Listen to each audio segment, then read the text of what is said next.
This is Camnet Television Main News. Hello and welcome. To present, my name is Jeffrey Ziambo. Our top stories in the news tonight. A 67-year-old Lusaka woman excreting in a bucket, posing a risk to the neighborhood. Government accused of systematic crackdown of political freedoms.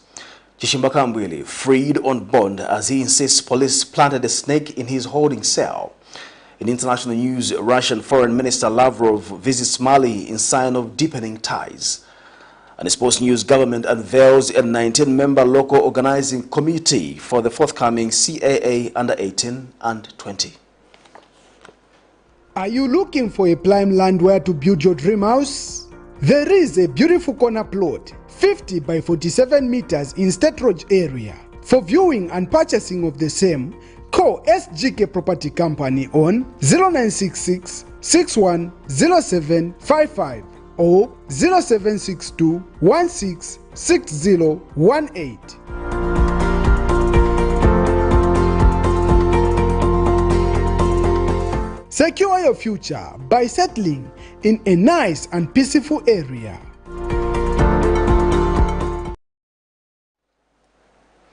Hello, another news in detail. A 67-year-old woman of Kalikiliki compound in Lusaka's Monali constituency, Alines Zulu, is answering the call of nature using a bucket at home and throwing the excretion in a nearby drainage as she depends on her neighbor's pit latrine but can no longer go there as she walks on all fours.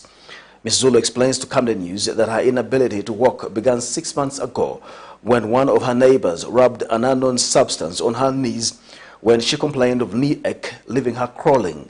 The woman says she is unable to construct a toilet at her home due to financial constraints and will continue throwing the body waste in the drainage that passes near her home unless a toilet is constructed for her within her reach. More in this report.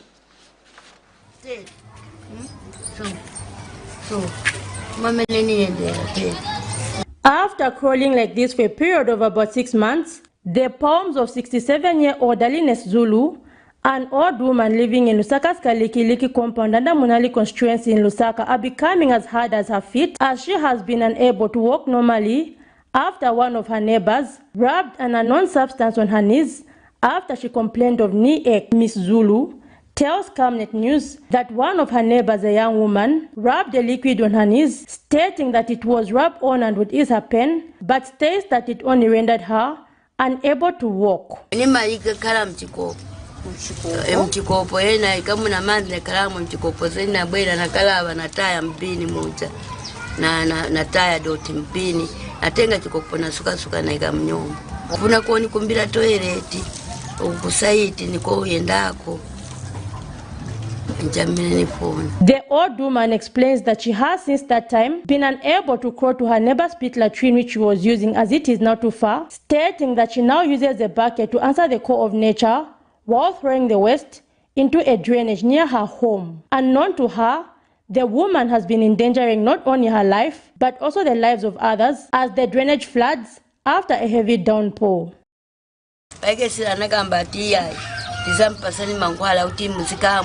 Mkagure mzikamwa bati osa chita osa kula mankwala enangu yameta mpasani yamene zamtandizana bati sitilo mwaka likupya mendo na kubaba na kupkanya yakaruwawa yakarupkanya.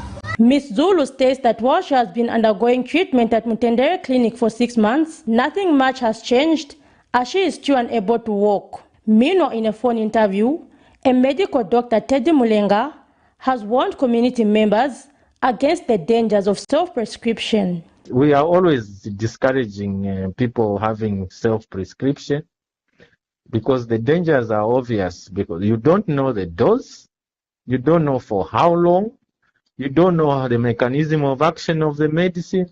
Somebody can have a different condition, you may misdiagnose, and the conditions on somebody, some medicines we don't use in certain conditions, isn't it?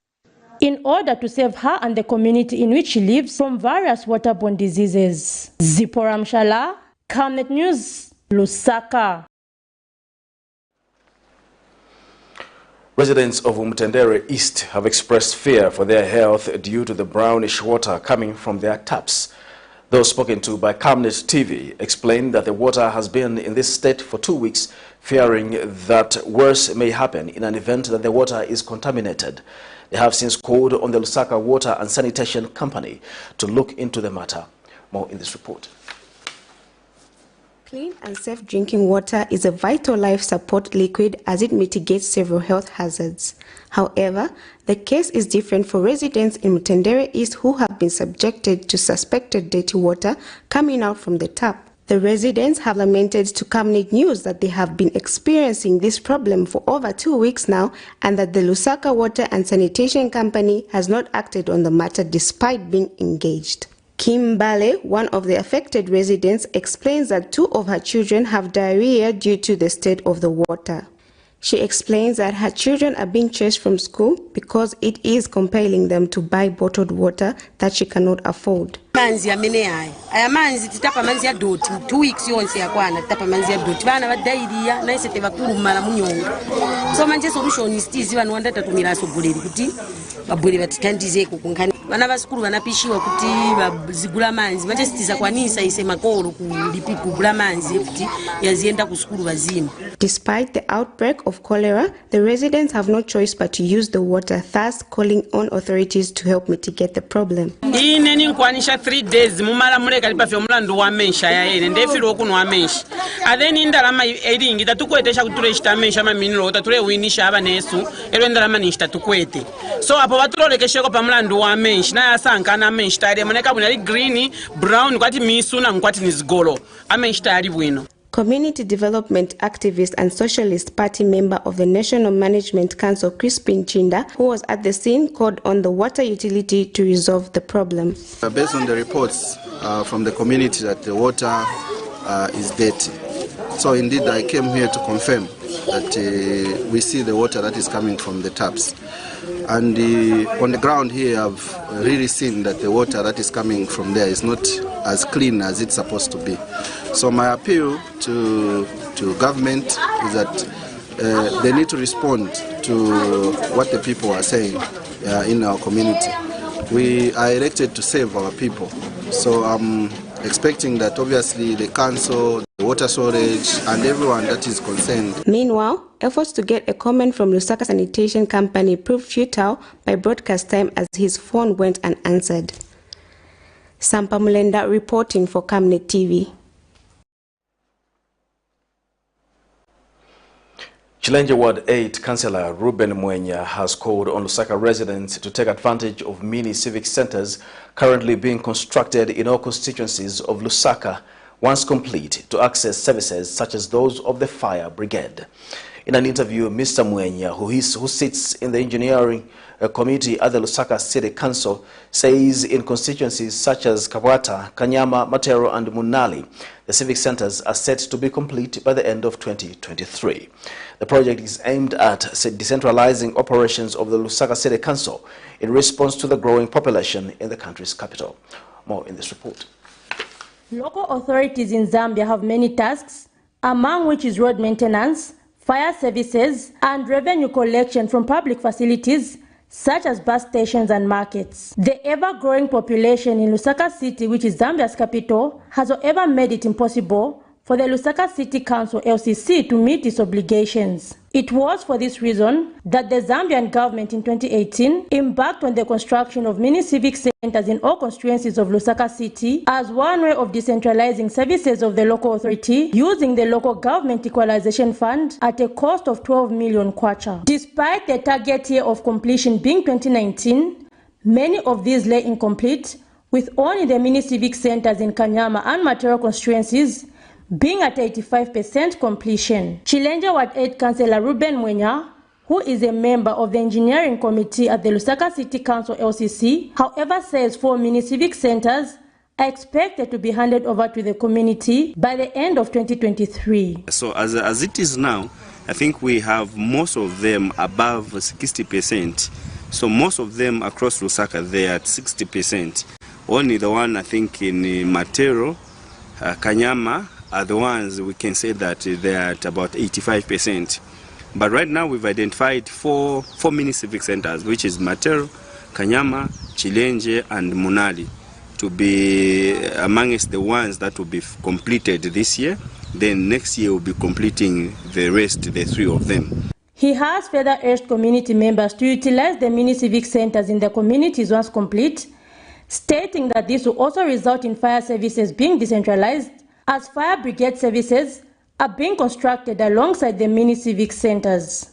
Revenue collections, revenue payments, land rates, everything is centered at a civic center, and this is why there was this idea to bring them closer to the people so that we can give an advantage to the institution itself and also to the people, because there are people that feel lazy or there are people that feel intimidated going to certain places because they feel like maybe people look down on them, stuff like that. So ending up possibly generating unnecessary debt on their end, and also on our end reducing the amount of revenue that we're supposed to collect as a council.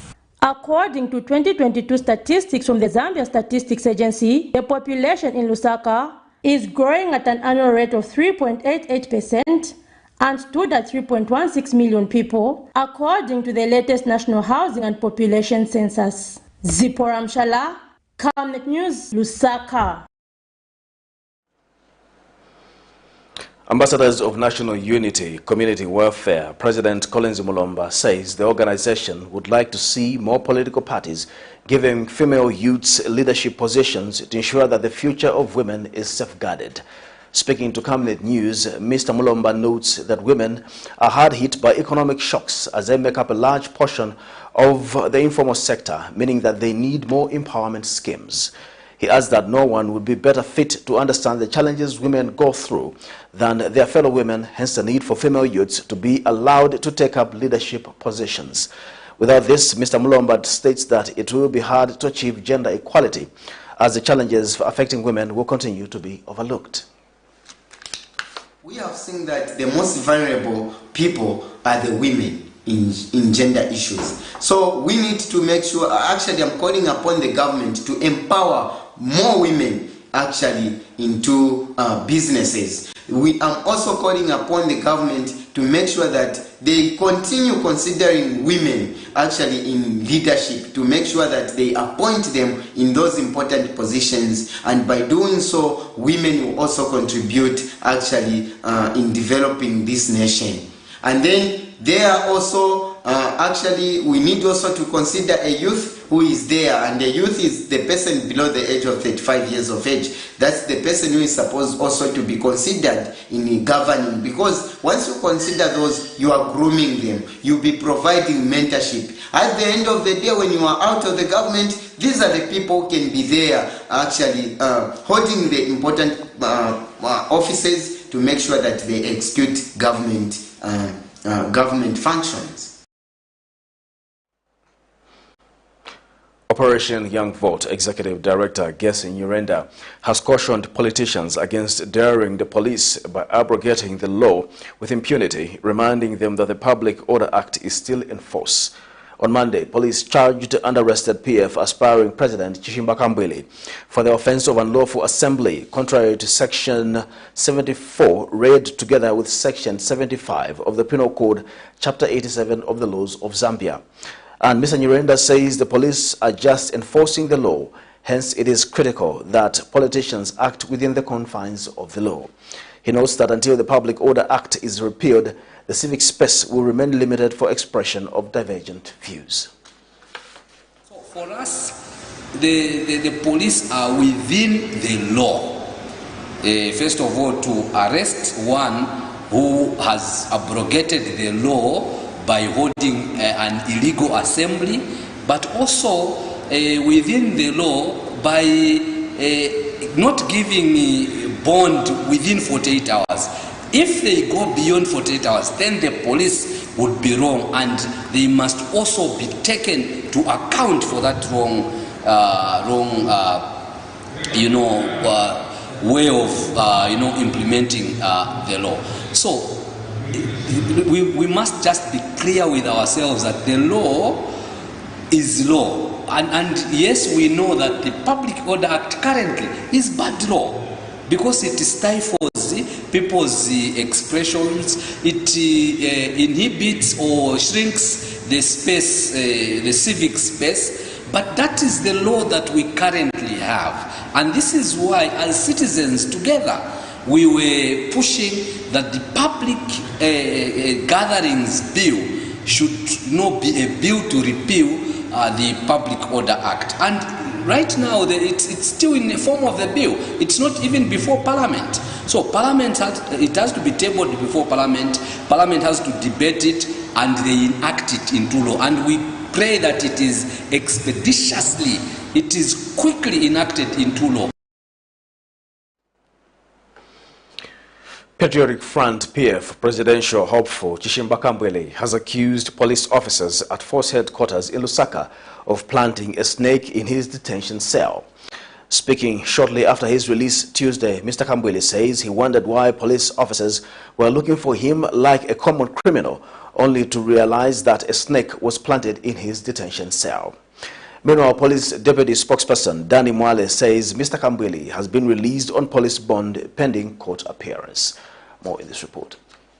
After spending a night in police custody for the offense of unlawful assembly, contrary to Section 74, reads together with Section 75 of the Penal Code, Chapter 87 of the Laws of Zambia, Patriotic Front presidential hopeful CHISHIMBA KAMBWILI has been released on bond and will appear in court soon. Mr. KAMBWILI was jointly charged with another person identified as Charles Kakula, and it was alleged that the two, whilst acting together with other persons unknown, did unlawfully assemble, causing other persons to reasonably fear for the breach of public peace. And Mr. KAMBWILI, who spoke shortly after his release, has accused the police officers of planting a snake in his detention cells, adding that he was suspicious of his arrest and wondered why police officers were searching for him like a criminal. When I said that this detention is suspicious, because I didn't understand why they were looking for me like a common criminal.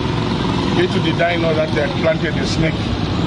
But thank God that we now know that when you go to the Akainde hostel, first and foremost, you must look for a snake. Thank you very much. That's all I can say. Meanwhile, police deputy spokesperson Danny Mwale, when contacted for a comment over the matter, has denied any snake being planted in the detention cells of Mr. KAMBWILI, further aiding politicians to be truthful. No, don't know where he's getting that from. Who can plant a snake? Can you lift a snake and plant it where? We can't even comment on that. For now, it is certain that Dr. KAMBWILI will spend a night at his home while he awaits court appearance on the matter. Prudence Chota, reporting for Camnet TV News. Former Kabushi Member of Parliament Bowman Lusambo has told the European Union that President Hakainde Hichilema's administration is propagating a systematic crackdown of political freedoms for the opposition in the country. Speaking shortly after he met European Union Ambassador to Zambia Jacek Jankowski at his office in Lusaka Tuesday, Mr. Lusambo revealed that he had discussed with the EU important matters that border on human rights abuse, democracy, the rule of law, and the respecting of the constitution of the country. Mr. Lusambo says he is happy that Mr. Jankowski has promised that the issues raised will be addressed. He says opposition political parties in the country want the EU to take keen interest on the current happenings in the country to ensure that Zambia remains a better country. This morning we had a fruitful interaction with the head of the delegation for EU here at his office, where we discussed so many issues ranging from human rights abuse, also democracy, the rule of law, and the respecting of the constitution of our country, Zambia. We have discussed a lot of issues, and we are happy that the head of the delegation of EU, he has promised us that he will table these issues. So for us as a country and for us as opposition leaders, we want the AU to take keen interest in what is happening in our country. Lusaka businessman Harry Vauden Findlay has asked the Lusaka Magistrate Court to order for the release of his passport to allow him seek medical attention abroad for his heart condition. Mr. Findlay, who is former President Edgar Lungu's associate, made the application through his lawyers Tuesday, submitting that his passport can either be released on a temporal or permanent basis because his heart needs to undergo surgery aimed at restoring circulation of blood in his heart. This is in a matter in which Findlay is facing 2 counts of holding more than 1 passport and being in possession of endorsements of forged immigration stamps. Meanwhile, Ndozo Lodge proprietor Clint CHISHIMBA has asked the Economic and Financial Crimes Court to adjourn his matter on grounds that he developed a seizure and is currently at hospital for review. This is in a matter in which CHISHIMBA, his wife Eudora Nambela, and son David are facing corruption charges involving over 781 million kwacha and more than $10 million. More in this report. A Lusaka businessman, Harry Findlay, has pleaded with the court to grant his application to order for the release of his passport to facilitate for his travel abroad for medical treatment. The accused, who is former President Edgar Lungu's associate, made his application Tuesday through his lawyers when he appeared before Lusaka Magistrate Sylvia Munya in an alleged criminal case where he is accused of holding more than 1 passport and being in possession of endorsement of forged immigration stamps. Mr. Findlay's lawyer submitted this morning that the passport can either be released on a temporal or permanent basis because his heart needs to undergo surgery aimed at restoring circulation of blood. According to his lawyer's further submission, he is unwell and currently placed on 4 days bed rest, but still cannot rest out of respect and high regards to the court and its procedures. In response to the defense application, and despite sympathizing with them, the state urged the court to dismiss the application on ground that the said passport, which is an exhibit in this matter, has not yet been placed before court. In this case, the state accuses Mr. Findlay of acquiring a Zambian passport on the 3rd of October 2022, purporting to have lost the one he had earlier obtained. He is also accused of being found in possession of endorsement of forged immigration stamps for Mwami Immigration Border Control in his passport, purporting that it was officially endorsed when in fact not. The court says it will deliver its ruling on the 14th of February 2023. Meanwhile, in another court case, Ndozo Lodge's proprietor Clint CHISHIMBA requested the Economic Financial Crimes Court to adjourn his case on ground that he had developed seizure and currently at the University Teaching Hospital for review. The application was made through his lawyers. This is in relation to a matter where Mr. CHISHIMBA, his wife Eudora Nambela, and son David are facing corruption charges involving over 781 million kwacha and more than $10 million United States dollars. The trio were this morning expected to take fresh plea. The matter comes up on the 15th of February 2023. Miriam Kaimba reporting for Camnet TV News.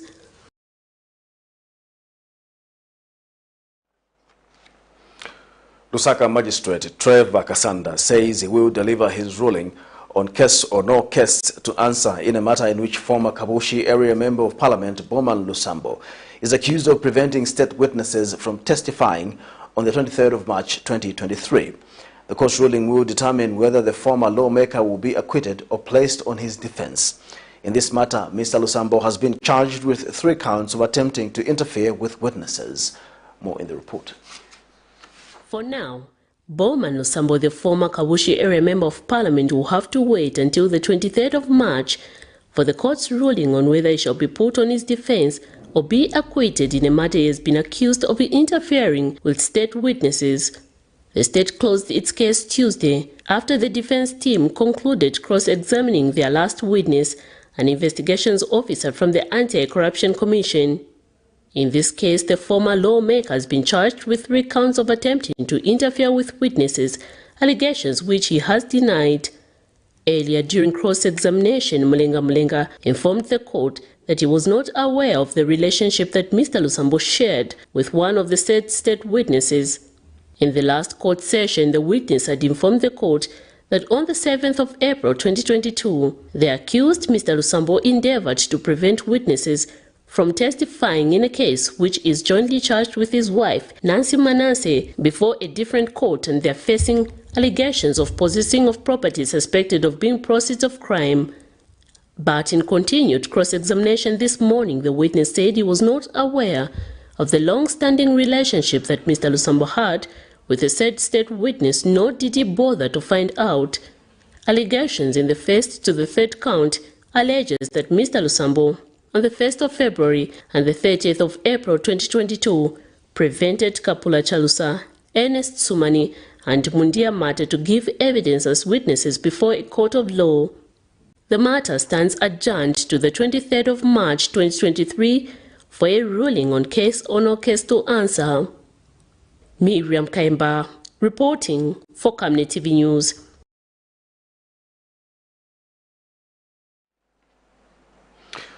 We'll take a commercial break. We'll be back with more news after the break. From time immemorial, we have had different types of lighting options, from those that can burn down our investments in minutes to those that dig holes in our pockets due to constant replacement and huge consumption of our ZESCO units. Savenda Electric introduces the new and advanced electric bulb with cutting-edge technology of LED that has low power consumption, gives out bright white light, and lasts up to 25,000 hours. Savenda Electric manufactures all types of LED light, like plastic LED fluorescent tubes, down lights, ceiling lights, outdoor fittings, and solar street lights made to customer specifications. Let's live on the bright side of life by choosing the wide range of Savenda electric lighting solutions that are available in all leading stores and supermarkets countrywide. For orders, call 0962-642-490 or email jnbunda@savenda.com or pchabula@savenda.com. Your skin is the biggest muscle in your body. That's why we make sure that Oracle is #1 when it comes to taking care of your precious skin.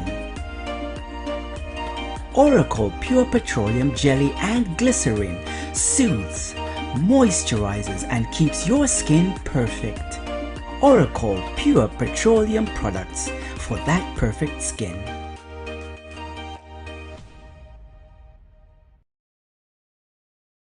Are you looking for a prime land where to build your dream house? There is a beautiful corner plot, 50 by 47 meters in State Road area. For viewing and purchasing of the same, call SGK Property Company on 0966 610755 or 0762 166018.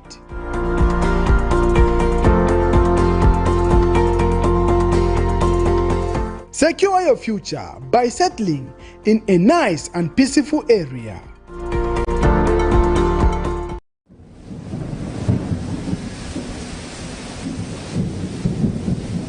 Good news, good news. The rains have started. You need to plan your future. Generation Wealth is the way to go.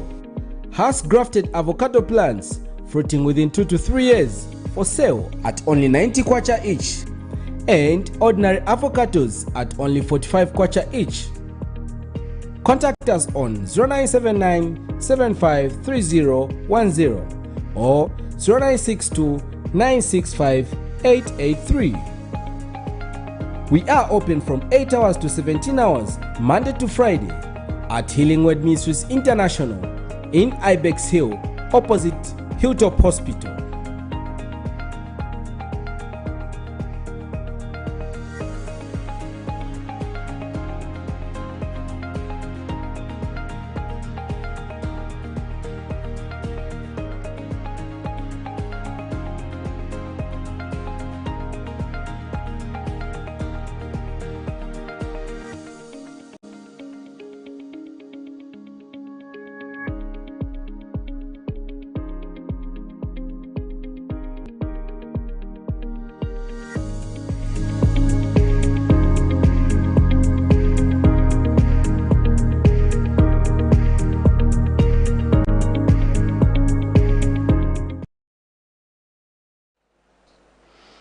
Welcome back. We continue with Camnet Television main news.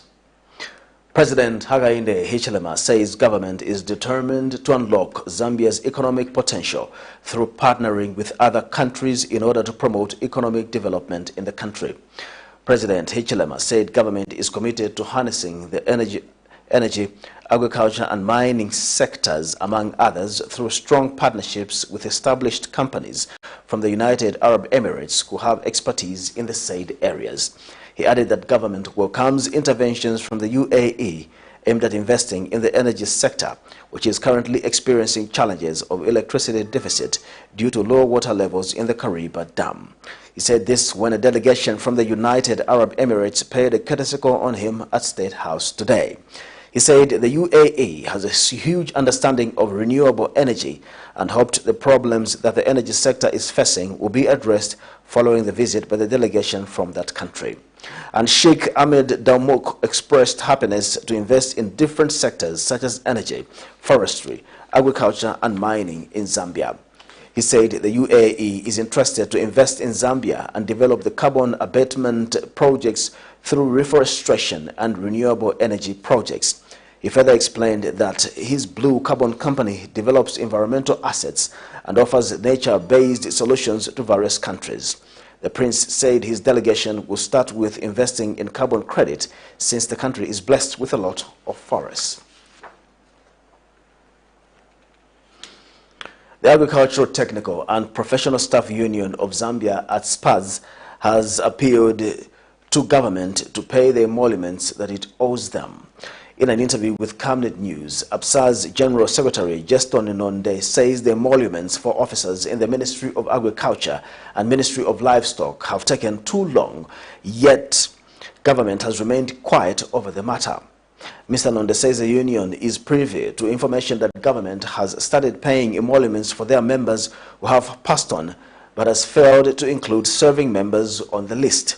He says extension officers, especially those serving in rural areas, are working under very difficult circumstances, such as lack of accommodation, adding that paying their emolument will go a long way in addressing some of these challenges.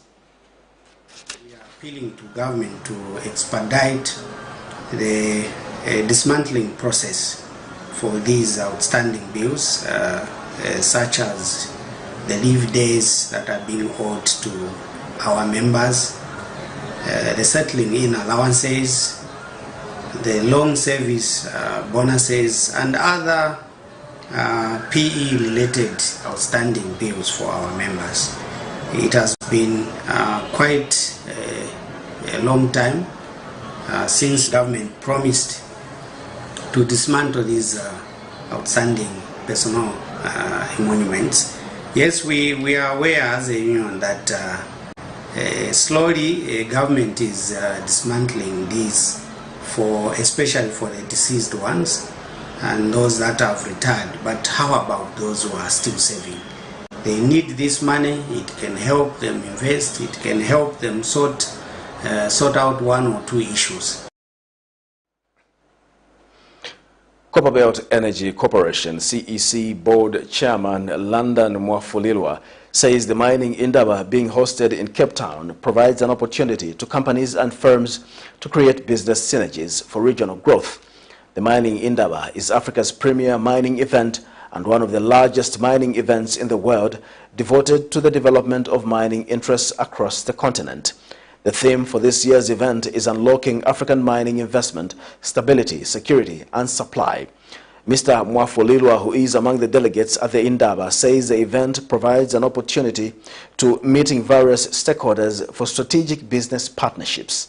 He says the firm has equally been able to highlight some of its key investments in Zambia, such as the 34 megawatts project in Kitwe on the Copperbelt.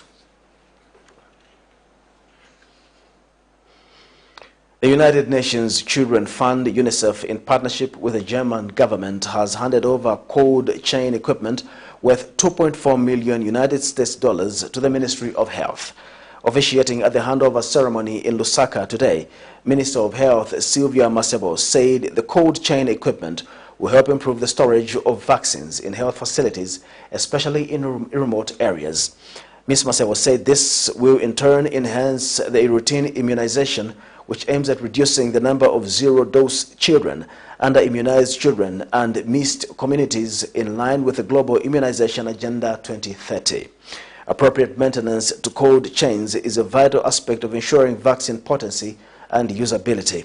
The agenda seeks to achieve the vision where everyone, everywhere, at every age, fully benefits from vaccines for good health and well-being. She added that government, working with cooperating partners, has embarked on the expansion of the cold chain capacity at various levels to respond to the growing needs of the immunization program.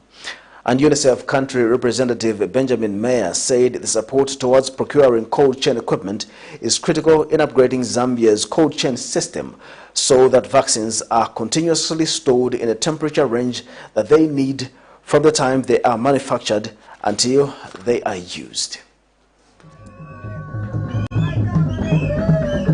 Through this partnership with the government of Germany, KWF, and UNICEF, 287 vaccine refrigerators, 1,250 cold boxes, and 2,600 vaccine carriers, all worth a total sum of $2.4 million US, have been procured and are being handed over today.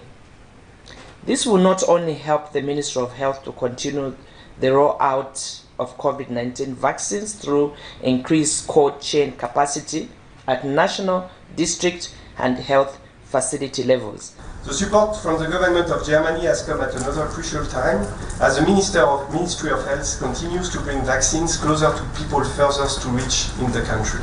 In addition, under this emergency grant of €5 million, there is also funding for the training of 1,000 healthcare workers in 50 priority districts in 10 provinces on COVID-19 vaccination, benefiting both the nationwide accelerated rollout of COVID-19 vaccines and the regular expanded program on immunization systems and services.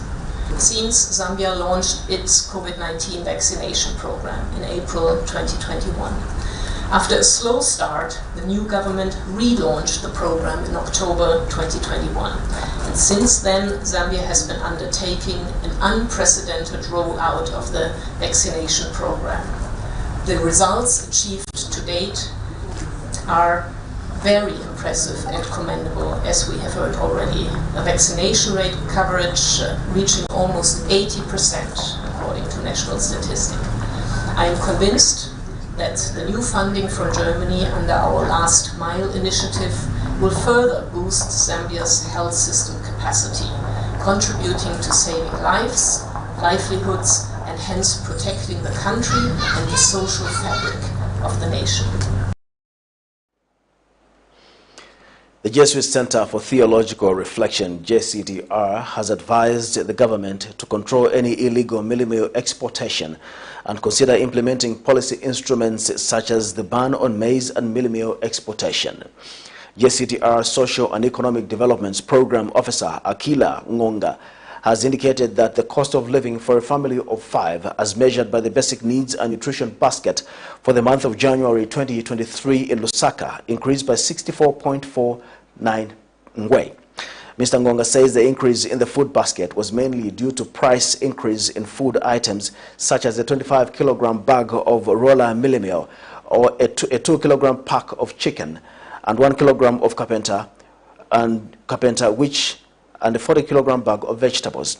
Mr. Ngonga, however, says the basket recorded notable decreases in food items such as 6 kilograms of cassava flour and a 4-kilogram punch of onion.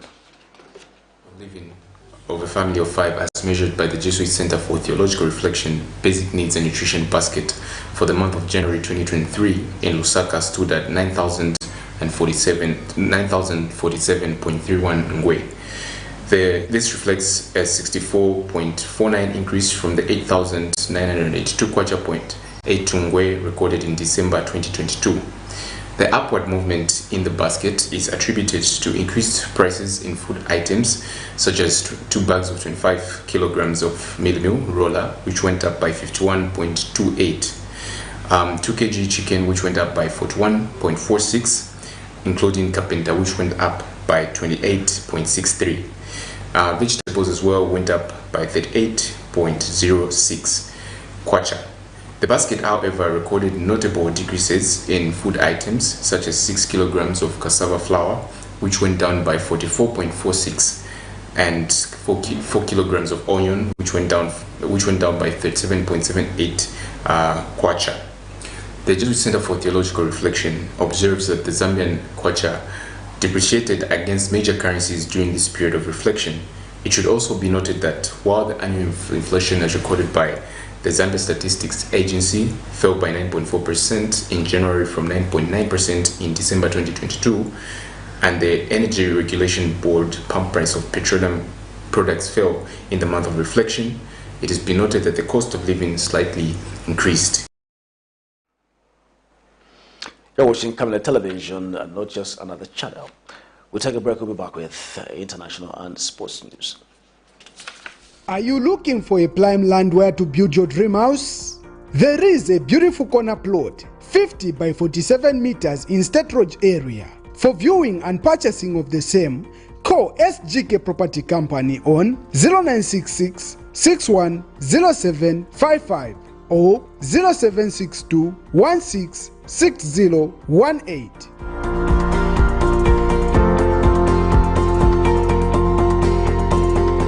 Secure your future by settling in a nice and peaceful area.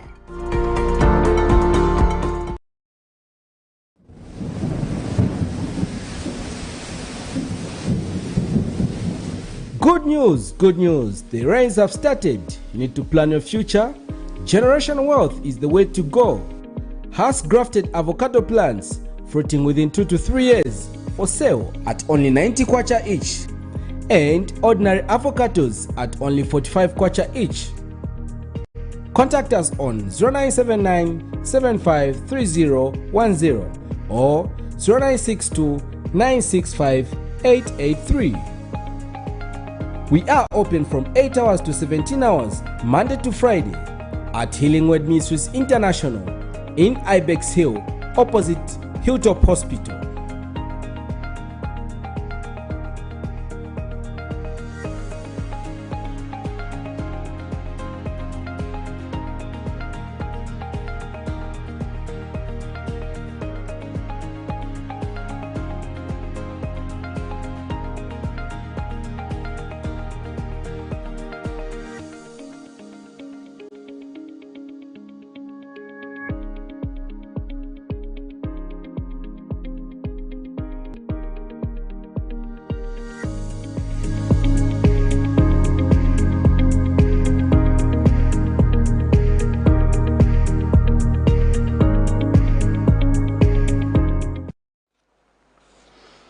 And now in international news, Russia's Foreign Minister Sergei Lavrov arrived in Mali early Tuesday for talks with its junta leaders seeking Moscow's help in battling an Islamist insurgency that remains entrenched despite years of fighting.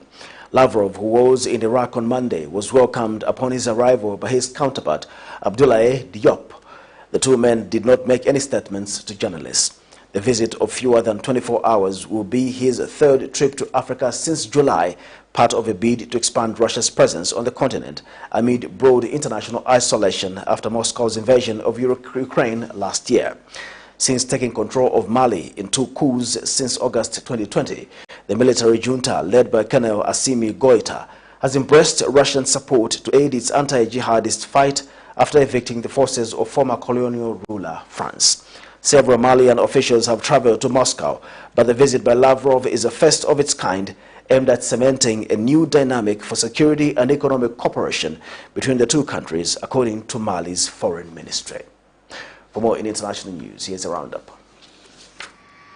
Russia's Foreign Minister Sergei Lavrov arrived in Mali early Tuesday for talks with its junta leaders, seeking Moscow's help in battling an Islamist insurgency that remains entrenched despite years of fighting. Lavrov, who was in Iraq on Monday, was welcomed upon his arrival by his counterpart Abdoulaye Diop. The visit of fewer than 24 hours will be his third trip to Africa since July, part of a bid to expand Russia's presence on the continent amid broad international isolation after Moscow's invasion of Ukraine last year. As tensions with the international community rise, Moscow is hoping to seize a chance to expand its influence in the troubled region, with analysts noting that several African nations have declined to condemn Russia's invasion of Ukraine. In January, Lavrov slammed the West while accusing the US and its allies of colonial methods as he visited Angola, South Africa and Eswatini, insisting that Moscow sought relations on the continent built on solidarity and support. The frequent power cuts in South Africa is heavily impeding business progress, especially in the food and beverage industry. The wine industry is among the hardest hit, with many producers counting on huge losses from the ongoing power shedding. The Southern African country has been undergoing an intensive power disruptions in recent years, crippling the vital sectors of the economy. South Africa is the 8th largest wine producer in the world, generating about $3 billion in revenue every year. Farmers and other producers in the wine industry have expressed their worries over the cuts, since it is harvest season for most of the grapes in the country. Their representatives have now agreed with the power provider to supply them with electricity in the morning hours and immediately after lunch, as these are the times when they need power the most. The Southern African country is now looking to add additional electricity capacity through emergency procurement of renewable energy such as wind and solar, but that is unlikely to happen in the short term. It intends to restore power to full capacity in the next 2 years. COVID-19 production has stalled. We now have sports news.